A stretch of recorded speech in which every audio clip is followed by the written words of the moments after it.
If you're a fan of hospital or more specifically emergency room TV shows, you've seen that doctor, the star at the center of the show.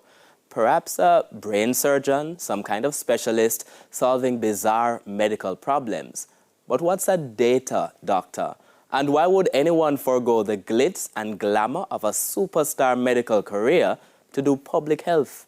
My guest this evening is Dr. Elizabeth Ward. I'm Archibald Gordon, and this is Profile.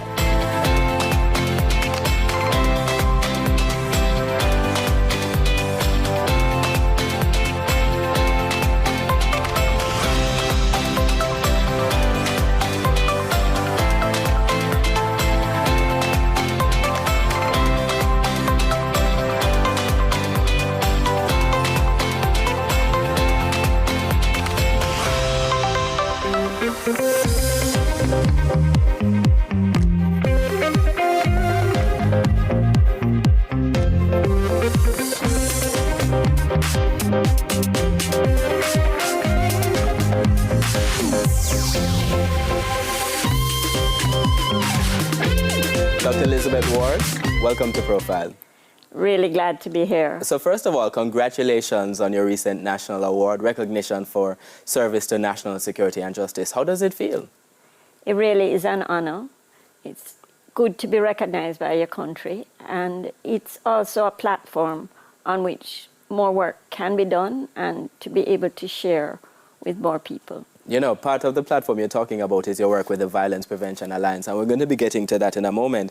But it strikes me that I'm not really surprised by that answer, because even when you're celebrating getting that award, that is one of the things you've said. And even in my pre-interview with you, that's how you speak. You speak about the platform and not so much about yourself. Where does that come from? I think we need to realize that we have opportunities in life. We have been given gifts in life, and we can share with other people and help make their lives better. And in our own way, it's a positive feedback loop that we are creating when people around us are healthy, happier, violence-free, peaceful, and enjoying life. I imagine part of that also comes from your upbringing. Father and mother, father Jamaican, mother from Dominica, small family, just you and two sisters. And your father, you said, was a banker who was always interested and always involved in helping people. What did that teach you? What was he always doing? He was providing the resources for people to set up businesses, to employ people, to make lives of other people better. And it was from seeing that and seeing it actually work on a day-to-day basis and on a long-term basis that it made you want to do something where there was service, give back, but that you are achieving results and making things better. A deep sense of family as well, certainly from your mother. Her side of the family, when you used to go to Dominica, was, you know, a huge family. What were you all doing? We were up in the hills in Dominica, beautiful island, like Port Antonio throughout the whole island, and on a farm with all different types of animals, citrus, anthuriums, pigs, all types of fruit and fresh water. And we were racing around on tractors, 17 of us, 17 cousins, you know, and falling asleep every night at 6 o'clock because the generator turned off, and then the only thing that you could see after that was the peony wallies flying up and down till the next morning. And that sort of life was also, you also had that kind of life in Jamaica as well. Lived in 3 different areas, Montego Bay as well as Mandeville as well as Kingston itself. So you've been able to see life at different levels across the country. What did that teach you? That we really have a beautiful country. We have an amazing set of people. We have many problems, but there are, if we address the problems properly, we can solve them, you know, and we together, if we pull the right people together, we make a big difference. And we stick at it because sometimes we like to just be reactionary. We have to work more constructively to deal with some of the deeper issues that are affecting our everyday lives. And part of those deeper issues that I've seen when you moved eventually to Kingston to go to Immaculate Conception High and to work in community service. What were you doing? Well, we used to have to go to an NGO, and mine was Salvation Army, School for the Blind. And it really, the appreciation that the students felt, and that was clear. But what you realized is that they needed more income. They needed to expand the markets of the products that they were doing, and had to learn how do you help people to really help themselves. How did you move then to decide that you wanted to do medicine? Because you would have had a lot of different kinds of opportunities. About to leave school, why food science first rather than medicine? I did that because I was interested in biology and geography in school.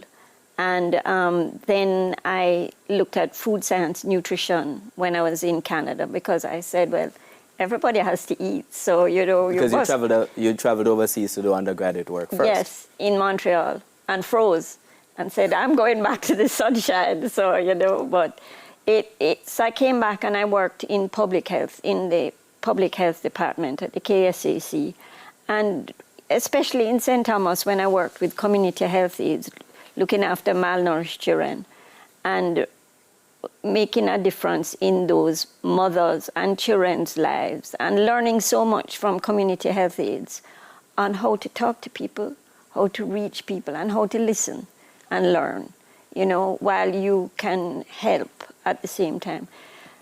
But you realize after a while you can do so much in the area of nutrition, and you want to do more. So I wanted to do medicine to really practice public health and to learn more about public health. But I needed to understand the medicine and the science that went behind it to be able to apply it on a population level. So this is when you ended up deciding that you wanted to apply for the University of the West Indies. Yes. To do medicine. Yes. But you're in the middle of your 20s, and most of the people in your class would have been 18 or 19. Was it intimidating?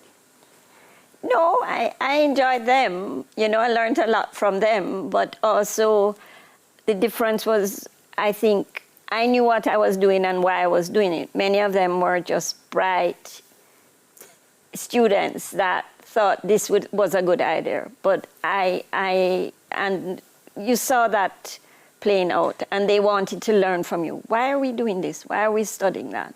And you could help them apply it more to the real world out there and the opportunities that were there.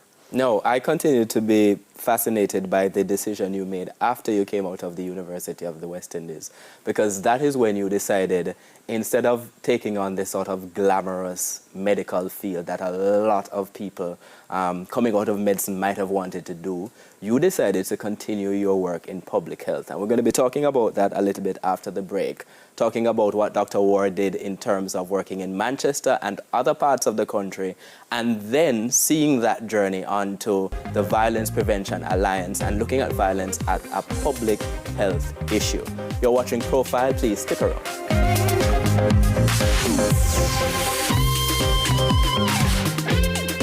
Welcome back to Profile. My guest is Dr. Elizabeth Ward. She spent a huge part of her life tackling public health challenges that so many people shy away from. Now, in our last segment, we're talking about her journey into medicine. You had just come out of the University of the West Indies. You could have had this glamorous career, but you decide that you want to go work in a place that many people would call the bush. So you went to Manchester. Why Manchester? Well, the Manchester was actually just a short placement to work in a community health center up in the bush, and to work again with public health nurses, public health inspectors, and to see how the life could be changed. But I more went after medical school to work at Comprehensive Health Center. That's in Kingston? in the STD clinics with very interesting, on part of Kingston, and also an interesting population. But I was doing research, and I was actually doing research to collect the data to look at how we could address the issues of HIV and STDs. It was new those days. And a lot of the work that we did was about how do we improve patient care for those patients, and how do we prevent them from spreading infection to other members of the population. And this idea of collecting the data would have been novel in a sense. This had never been done. It always had been done in different ways, because I work with many great people who had showed us that this worked. There's Dr. Peter Figueroa, Dr. Deanna Ashley, Dr. Barry Wint, and many others, Dr. Christine Moody, that always said you have to have the data to understand what the problem really is. And then when you have the data, then you have to figure out what works and what doesn't work. And when you figure out what works, it has to be done for everybody that needs it. So, the work doesn't really finish, but the data guides that response, and you can apply it to any area of medicine. So I went on to non-communicable diseases, I went on to disease prevention and control, and really got interested in injury prevention. And this is what led to your deciding that you wanted to be involved in treating violence as a public health issue. That would have been a novel idea at that time. It was. But I was lucky at the same time that we had started to make international links with the Centers for Disease Control, with some of the London universities, and they were starting to look at it, and with WHO and PAHO, Pan American Health Organization. So they were starting to look at this, but it was an open field, very few people. So I decided that I wasn't going to stick with HIV, because everybody was working on those programs. But I said, this is a huge burden of disease in Jamaica, this violence and this injuries, upsetting and diverting care in the hospitals and all over the country. And we could do something about it, but we didn't know enough. We didn't know enough about it. So where's the data? How do we get that data? And how, once we have that data, what do we do about it? So did it surprise you what you found out when you actually had put together all of this data? Did it surprise you? Not that much, because we asked 5 questions: who, where, why, what, and when. And after setting up an injury surveillance system in the hospitals and getting it in one hospital at KPH, we did it for about a year. We got it right.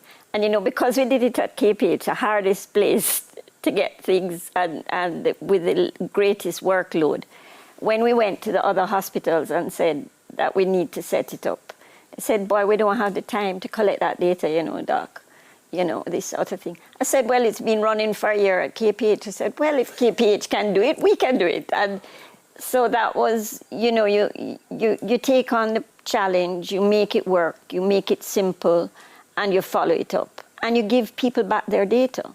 So what was interesting was that we found, it was young men who are in a fight with a sharp instrument on the street, and who were largely getting injured. Who were getting injured, and they were coming into the hospitals and disrupting 1 in 4 of the surgical operations at KPH was being cancelled when I started working down there and working with the team down there to see what we could do to reduce the burden and that.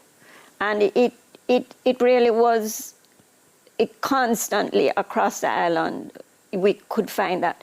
And I said, well, if it's a fight, we can prevent a fight, and if it's retaliation, we can talk people out of retaliation. But who were the people we had to work with? Can't just be with doctors. We can't answer all those questions, and the data alone can't fix it. So we had to build the right team. We had to get the right people to work on the problem. So this now is where the challenge that you have becomes much more than, in a sense, a public health challenge, but bigger than that because it needed to involve a team that was wider than people who were just working in the public health sector. So how then did Dr. Elizabeth Ward go towards building that team? And what made that effort work? And what are the things she's seen, the challenges, and what's the road ahead? That is where we're headed on Profile. Stick around.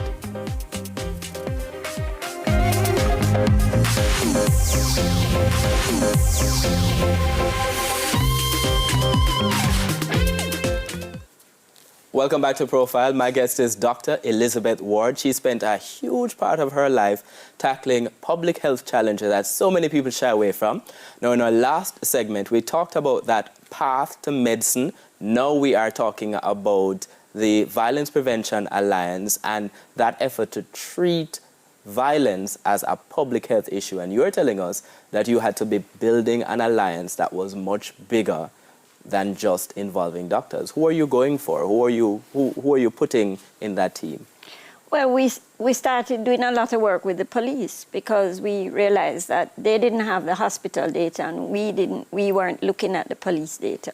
So we started looking at mapping the data that we were getting in the hospital and sharing it with the police. But we didn't stop. So that they could figure out where people are getting injured, for instance. Exactly. And they could change where they're doing patrols or targeting interventions. But then we started working with criminologists and we started working with geographers like Dr. Paris Lyew-Ayee, and we set up crime GIS and we were mapping where these hotspots were, not just homicide hotspots, but this is violence hotspots. And what was it in relation to where the bars were or where schools were or churches were? So then we started working with the churches. And then we had the NGOs who were in the communities working, doing amazing work. You know, the Children's First, the Peace Management Initiative, the SDC officers working with people in the communities, but often not working together and not guided by data. So they weren't, and they also, if you don't have data for the baseline and you're doing a lot of work, you don't know, you can't really prove to people that you've achieved something because you have to have the baseline and then measure whether or not you're having the impact. So that's where we came along. We started to work with all these people, but we were bringing the data to the table.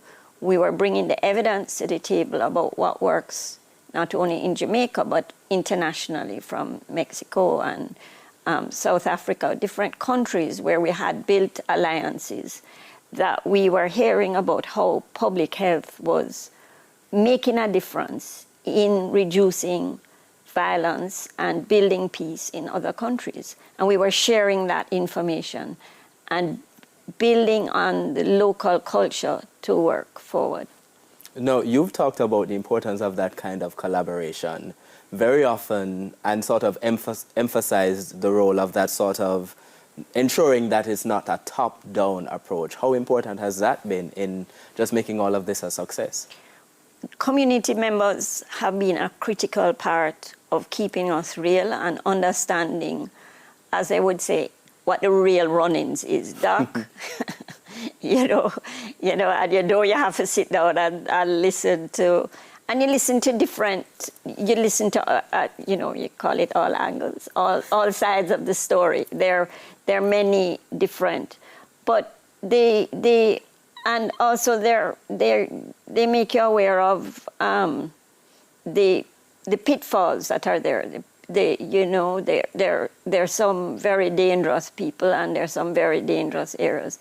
But being guided by community people, always protected by them, but working closely with them and helping them to measure and appreciate how much their work has contributed to making our societies better. But at the same time, I imagine, this is a huge kind of challenge. So have you yourself been impacted by violence, by the death of someone who's worked with the Alliance or anything like that? Oh, we've lost people. We have. But I haven't told you that. I haven't, and you feel it and you know it. But I would say people that work in the hospital feel it worse than we do, because we're working focused on the prevention. So they're still alive. We're keeping them alive, and we're working to reduce it. But the impact on communities, the trauma in communities, that's what we see more of. It's a trauma of what has happened to the families and the loss of the male in the family or young members of the family, and the loss of the head of the earner of the family, what it does, and then the anger but that can be prevented. That it's people need somebody to come and talk to them and share. And we've seen all the different programs and the different agencies working together, guided by people like Barry Shivans would take an he was our vice chair for all the time. Of the University of the West Indies. Yeah, and Barry always showed us another side of the story. You have Professor Harriot, who is a criminologist. Anthony Harriot. Yes, so Tony would have his approach to it, and Barry would have his approach to it. And then we're coming along with the data and the research and the community connections and working closely with the different groups and the different agencies, because many of the agencies we brought together had an opportunity to talk over data. All of a sudden, it wasn't fighting against each other or anger. They were looking at solutions and opportunities and collaborate. How, if we collaborated and worked together, we could. Was it frustrating, though, at points? Has it been frustrating? Yes, because I think we have not invested enough in prevention. We have spent a lot of money on security, but we have not invested enough in prevention. And we have not invested enough in measuring which types of prevention work. And we have to be open to different options. We tend to have a lot of retribution in our lives in Jamaica, and we have to learn about forgiveness, and we have to learn about, moving forward and going and rebuilding lives as we go forward. In the context of that, how do you stay motivated? How do you keep the focus in the context of all of those kinds of challenges? I think there are many areas that need to be addressed, and they have different types of solutions. So sometimes you have to know when to hold, when to move on, when to put your foot on the gas, and you have your information, you have your programs in place, and you look for the funding and resources, more importantly, the right people to work with, and make sure that you have an impact. And then look at the fantastic work that you in the media do.